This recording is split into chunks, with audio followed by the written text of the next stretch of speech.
Scoodly doodly doo, it's time for another Welch review. Scoodly doodly doo doo. Evening, gang, and welcome to another episode of the Welch Review. We're your hosts, Sam and Stefan, and today we are talking about Come Play. Alright, who do we got in this one, Steph? So in Come Play we have Ozzy Robertson as Oliver, Jillian Jacobs as Sarah, who's Oliver's mom, John Gallagher Jr. as Marty, just in case. This young man here, that's Oliver, that's his mama. Yeah, all right. His mama. Winslow Fegley as Byron. What was his name? Fegley? Yeah, Fegley. You poor kid. And you know what's weird is with a name like that, he plays a bully. Yeah. So that's, I guess, sad. Jaden Marine as Mateo, who's also a bully / friend of Oliver. Gavin McIver Wright as Zach, who also is a bully / friend of Oliver. Ebony Booth as Dr. Robin, who is like a speech pathologist. Yeah. Okay, good. That's kind of what I thought she was as well. Rachel Wilson as Jennifer, who is Byron's mom and Sarah's friend. Dalmar Abuzid as Mr. Calarco, who is Oliver, Zach, Mateo, the teacher. and Byron's teacher. Yeah. And then you have Elena Ashley Marquise, who is Oliver's school aide. And this was written by Jacob Chase and based off of a short film he wrote called Larry. And what I think is cool about this, it was also directed by Jacob Chase. So he wrote it, but before he had a short film called Larry, then he expanded the script, and then he came back and directed this. But what's really cool is this movie is produced by Amblin Pictures, which is Steven Spielberg's production company. That is cool. Which is super, super dope. And so that's who's in it. What do you think, like, now obviously Come Play is kind of like something kids say to each other, right, out in the schoolyard, or siblings will say to you, like, oh, hey, come play, right, or parents, anybody will say that phrase, hey, come play. I mean, I don't know, I would never say that to you, because I feel like that's a weird thing to say out loud. Hey, come play. Yeah, that just sounds creepy. So anyways... Which is fitting, though, right? Yeah. Now that you say it, like, yeah, that's creepy. Yeah, it's like the weirdest way to say, hey, is Timmy around? Like, you know, want to play outside, man? You know, just want to hang. Just want to hang. Yeah, that's the weirdest way to say it. So anyways, our main character, he, I forget his name now. Oliver, that's right. Ollie boy, Oliver. Nobody calls him Ollie boy. So Oliver has autism.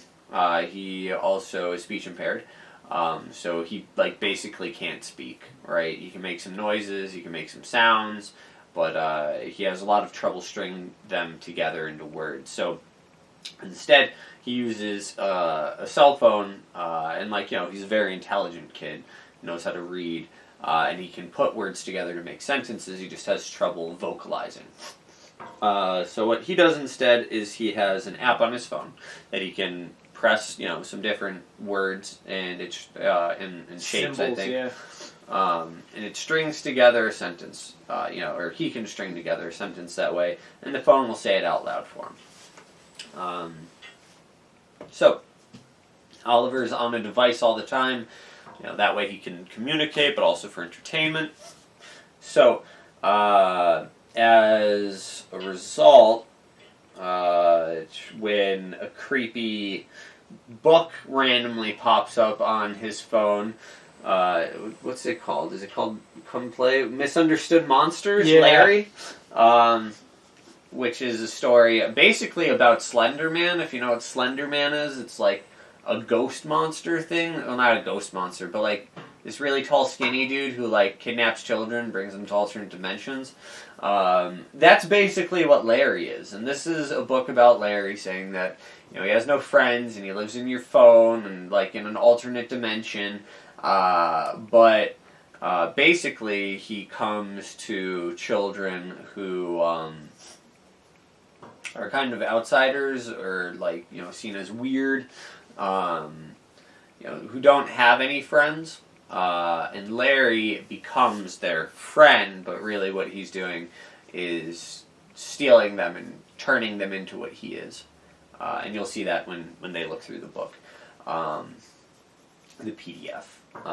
So Larry sends PDFs. Just, hey man, check this out. yeah, man. Hey, check out this new thing I've been putting together. The other thing I just want to put out there, right? Most of the like gadgets and gizmos are all Apple products, so Yep. it seems like Apple and Larry have an understanding with each Yeah, other. they're both evil. Yeah. Yeah.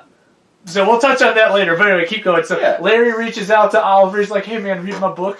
Yeah, and Oliver's like freaked the hell out. Like that's like the first scene of the movie, right? Yeah. Like he scrolls through a couple of pages, and then the lights start going out and flickering, and everything goes dark, and there's a banging on his door. I mean, of course, it winds up being his mom. It's the beginning of the film, but it was also Larry. You know, like part of it was Larry. That's why all the lights went out. So later on, you find out that Larry can only travel in our world, materialize. Wherever there's a source of electricity for him to pass through or to like sap, right? Which is why the lights go out, right? Because he's sapping that energy to cross over from his plane into ours, but it's not stable unless you read his entire book. If you read his entire book, then he can use electronics as a passageway, a door from his dimension into ours. And that's when he can get you. So, our main character, Oliver, who is speech impaired and has autism, struggles to communicate what's going on to his family. That's also kind of falling apart. His dad leaves the house. Him and his wife are not on good grounds. But he is a good dad, and he has a very good mom. They're just kind of splitting up. And all of this Larry stuff begins to come to a head when Oliver's mom puts together a play date with this kid that Oliver used to be friends with a while ago, who's now a bully. That's that Byron kid. These two cronies, Mateo and Zach. Yeah, so Byron gets a hold of this iPad that Oliver has, and that Larry thing's on it. Now, our main character has not read through the entire book, and he refuses to look at the book for the most part because, it terrifies him. But Byron is dumb and is like, Byron is dumb. let me read through this book. He's being real Fegley right now. That'll fix it. So Fegley starts swiping through the book and reading it out loud, and you get to this page where it says, Larry can't come through the portal, can't come through to your side unless you know his entire story. So then Fegley, of course, decides I'm gonna keep reading. He's just speed round swiping through it. Yeah, he's just speed round swiping through. And then the kids, like our main character figures out that if you can use cameras on electronic devices to locate this guy, right? To locate Larry. So the kids have the iPad up, and they're like looking in the corner, and there's Larry all disgusting and withered, and Byron doesn't buy it. He's like, this is all part of the app, right? This is the app. Like you're messing with us. This is the app. And then Larry chokes him out and hits him with the table. And Byron becomes a believer real freaking quick. But again, it's important to note that you can't see this guy unless he wants you to, and you also and you can't circumvent that unless you're using the tablet. And since they could only see him in the photo mode with the tablet, Byron was, he couldn't see him in real life, so he was like, this is all a joke, until it wasn't. So anyway, shortly after that, his parents basically find out that about Larry through various ways, and it transitions from a story about a kid dealing with this monster to like a family drama, right? About how this kid doesn't trust his mother, about how he feels let down by his family, about how they've kind of messed up in the past. But now about how they're coming together to overcome this monster, Larry, which has been stalking them, or has now been stalking them as he tries to take Oliver. Yeah. So yeah, we're gonna leave the storyline there, and we're going to get into some discussion.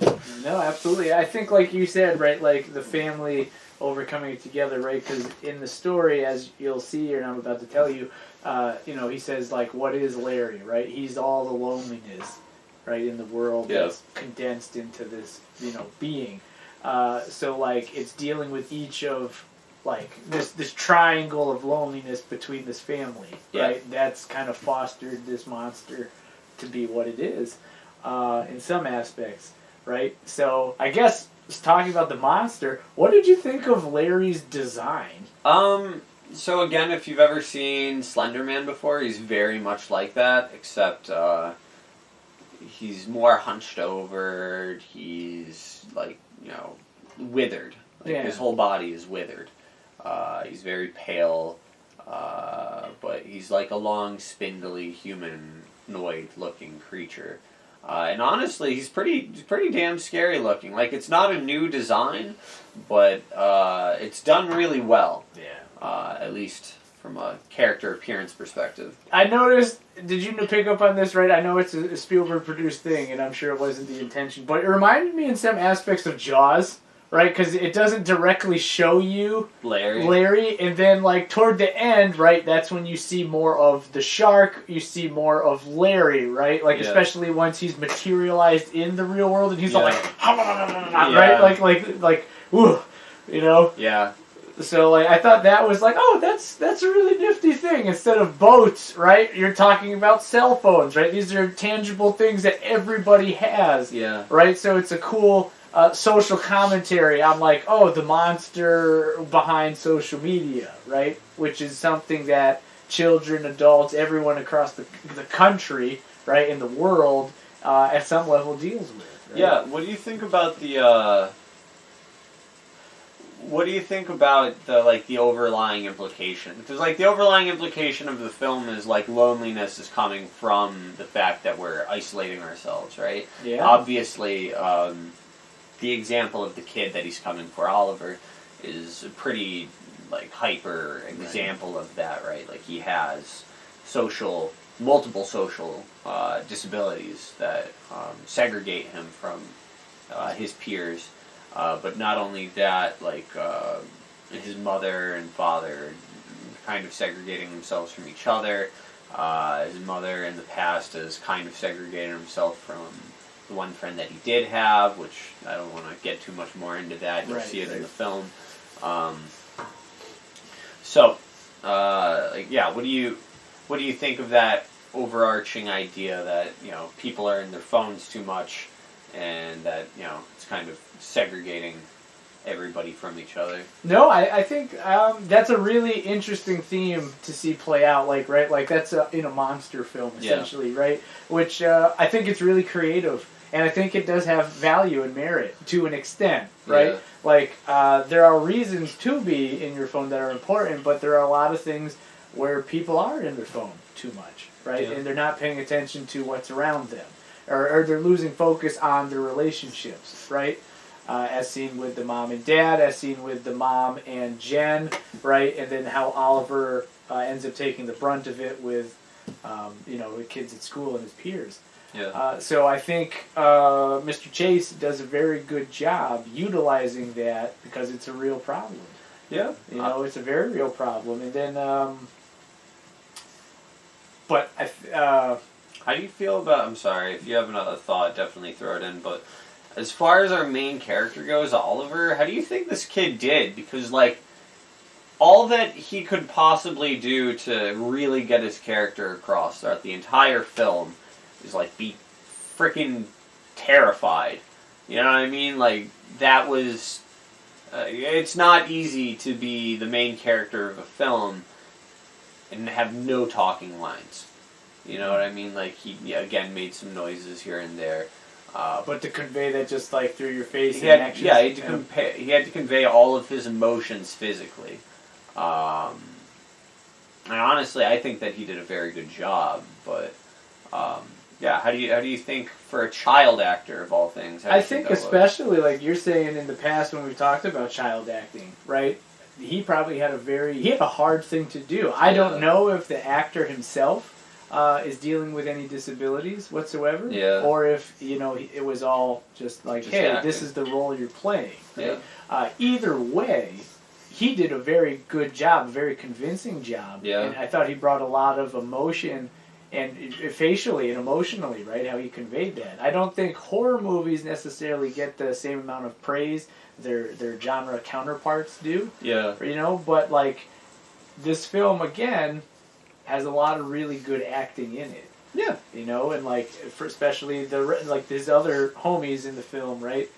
Child actors, they weren't the center points, but they all were convincing, right? Like everyone knew a group of like three jerks who were mean, but yeah, no, Oliver did a great job, or Robertson, Ozzy Robertson did a great job, especially I think in the scenes with him and his mom, right toward the end of the movie when he was confronting her about a lie she told. Yeah. Like that part I thought was really good. The part where, like the actual end too, right? How that their relationship had changed, right? From where like she was like, "You won't look me in the face," right? Yeah. To like him actually enjoying her company, right? Where they're on the same page. Yeah. No. I think I do think that all of the acting in this show was pretty good. I think that there were a few shortfalls. There's a scene where his mom shouts at him, "Why can't you just be normal?" Like out of random. Just very randomly, and like I understand that the character is under stress in the moment that it happens, like a lot of stress, tons and tons and tons of stress, but at the same time, she's trying to protect her child. Like that whole scene was about her protecting her child and overcoming her failures as a mother in the past. And then she fails almost the hardest way that she can, like immediately right in front of us, in a time where it doesn't really make sense. So I think if there is like a shortfall in the acting, I mean that's really just the script, right? Yeah. But that's it. Like that's the biggest shortfall in the script that I could find. Was right. No, and I agree with you because, like, in that moment, there's so many other things. Like, could you just be quiet or shut up? Right? I'm trying to think something like that. Right? Which is not cool. Right? But it makes more sense that would be said than to just like flat out call the kid out. Like, you're not normal. Right? Reinforce the stigma he's already trying to face. Why would you say that? Yeah. But I think it's done, not that it's done correctly, but it's like, oh, she needs a redemption arc, right? Like, for some reason, we need to redeem her. But I feel like if they just stuck with the lie, right, that portion, that would have been enough. Well, I mean, even if they were working on there's other ways they could have done what they wanted to do without, like, ham-fisting it in. Yeah. And most of this film is not forced, right? Just in general, it's not a very forced film. But this scene is. And like realistically, aside from that, I don't have a lot of issues with this movie. So if we're harping on this one scene, that's why, It's real nitpicky. Yeah, it's a very good film overall. Larry as a concept is scary. I was turning on all my lights when I went to the bathroom. True story. So like, that's a very good example of why, of it being successful. I'm 24, like that's not 100% normal. Like I shouldn't be afraid of make believe on the TV. I don't know, man. Sometimes you don't know what goes bump in the night, and then I guess something that goes with that though is like Chase does a really good job of using the environment.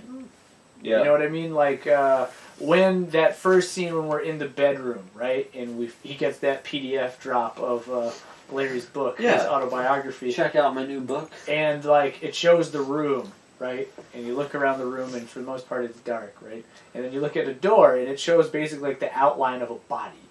You know? And it's like, huh, that's creepy. Yeah, or like in the book, it had like basically just the kid's closet in it. Yeah. Like the same exact closet, and you're like, there's something in that goddamn closet!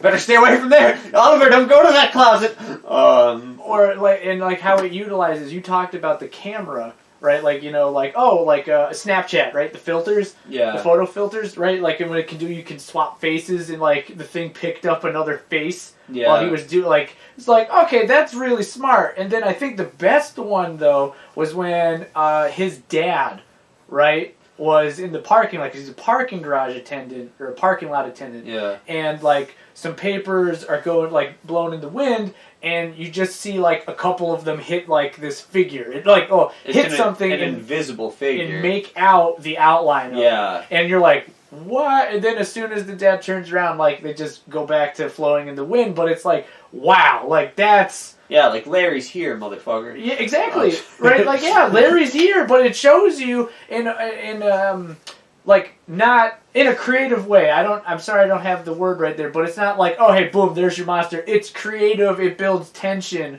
right? It shows like, hey, he's been watching not just Oliver, but the dad, the mom, like everybody. The whole family. You know, in fact, in his book, it's like, yo, if anybody gets in my way, I'll murder them too. How's that sound? And then I'm not gonna say anything. Yeah. Things happen and it's spooky. Yeah, I don't like Larry, man. But yeah, no, dude, Larry was traumatizing. It freaked me out. I had trouble sleeping last night. Did you? Yeah. Oh. Yeah, man, it was not good. It reminded me in some aspects of Don't Be Afraid of the Dark, right? How those little things would talk to that girl. Oh, I mean, yeah, I guess it reminds me more of Lights Out. I could see that too. Because, like, kind of actually the opposite of Lights Out, right? Because Lights Out, the monster can't materialize if there's light. But in Lights are on, Lights and you are got Larry. Lights are on. Yeah. Lights are on, so is Larry. Exactly. So kind of the opposite, but also the same kind of idea, right? Because I mean, Larry saps the light and then absorbing its energy. So he can materialize. Yeah. Now, let me pitch this at you. You know how in Get Him to the Greek, he's like, why is it called a Jeffrey? Because no one's afraid of a Jeffrey. That's Larry, man! Like, yo, man, why is he Larry? Because no one would be afraid of Larry. But this changes that. Yeah. Larry's terrifying. Larry's terrifying. You know, it's like, nope, not today. Yeah. No. So, moral of the story, don't take Larry's hand. Don't be mean to kids. Don't trust Apple products. Don't trust Apple products. But that's another thing, right? Did you notice, right? Like every time they got a new device, right? So it'd be like, oh, the iPad is infected, right? They did one look at it, right? Okay, so then it'd pop up on an adult's iPhone, and then they'd look at it. It's like, nope, they should be yeeting that out of Windows. Yeah, it takes them a while to realize, hey, this book that says this monster that I've already seen will materialize if I read through the entire book. Maybe I shouldn't read this book. There's a scene where after his dad has already seen Larry, right? He's already experienced Larry. He decides that, hey, this PDF just showed up on my phone. It looks real cool. I wonder what it's talking about. And then he reads the whole thing, and wouldn't you know it, Larry shows up. Because it says in the book that he will. You know what I mean? Eventually they catch on about the phone thing, but it takes them a minute. But to some extent, I would be in disbelief. You know what I mean? If this was real life, I would be in disbelief. At the same time, they say there's two types of people, evolutionarily. There's people who, type A and type B. Type A people, if they hear something rustle in a bush, they go and check it out, and then they die. Type B people hear something rustle in a bush, and they run the hell away. That's me. I'm not gonna be here. Oliver, you died, I'm sorry. It's I might be curious what made that noise, but I'm not gonna go and explore it. But I'm not curious enough to die. You know, he could get a cheaper phone. You know, just throw that. Throw it out the window. Oh, got a Nokia. I can't even see text messages. None of this happened with flip phones. That's another thing. That's right. Well, there is a scene where Larry saps the power from a flip phone, but I doubt that the flip phone could read a PDF, and that's what's important. You're right. They don't have the power to do so. I'll just carry my home phone around with me. I'll be fine. You want to call me? I'll be home from these hours to this hour. No screens. Yeah, at all. this movie does a good job being scary. It does a very good job staying like true to its premise the whole way through, and it also has like some very heavy social undertones, Absolutely. which are They're real. Yeah. They're real undertones. They're very real. It's just, taking that to this horror movie medium. Yeah. Which, like you said, it's a terrifying film. Yeah. It's a good film. It's a scary film. And also, kind of just quickly touching on like the special needs aspect of the film. I don't think that they, and I'm no expert on autism, but they didn't do anything to like kind of crap talk autistic people. Like they were pretty true to the disability. Like it's not, at least our child's high functioning in the story. So academically he's fine. Like he does well in school, he participates in class, but socially he has a lot of trouble. No, definitely. It executes, I think, some of the social pragmatics that, are difficult. Yeah, and it even shows off different, like, actual aspects of autism, like stemming, and different comfort coping mechanisms that a child might develop or use to help themselves calm down. So I think in that aspect they did a pretty good job. Again, I'm no expert in it, but they, from what I understand and know about autism, from what I saw, they didn't try to like use it to like degrade the character, and they portrayed it in a pretty accurate way. Yeah, you don't have a lot of movies that are like autistic kid can't speak, horror movie, go. You know what I mean? Like that's a pretty unique idea on its own. So yeah, check out Larry, man. Don't read his book. And stay out of your screens because you don't know what's looking back. It's Larry. He's looking back. Now you know. Now you know. This has been the Welch Review. We'll see you next time.